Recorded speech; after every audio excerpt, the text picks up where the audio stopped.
Тажик тарапка головной суу бөлүштүрүүчү жайынын жарымы берилип, ордуна 750 гектар жер алынды. Бул тууралуу Камчыбек Ташиев жогорку кеңештин жыйынында билдирди. Ак суу башынан баштап ортосунан бөлүнүп келе жатат дагы головной суу бөлүштүрүүчү жайына келгенде бөлүнбөй калып жатат. Алар ортосунан бөлсө дагы болот десе, биз бөлүбөйбүз деп 2 жылдай талашып жүрдүк.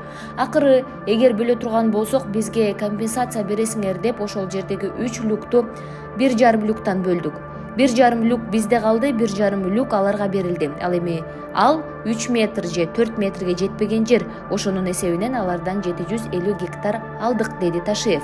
УКМК төрагасы тажиктерден алган 750 гектар кайсыл жерлер экенин тизмектеп берди. Мунжу булак участогунан 500 гектар жер, Кароол дөң участогунан 100 гектар жер, Катта туз участогунан 150 гектар жер компенсациянын эсебинен алардагы 300 гектардын дагы 150 гектарын алдык. Ошондо Катта туздун 450 гектары Кыргызстанда калды.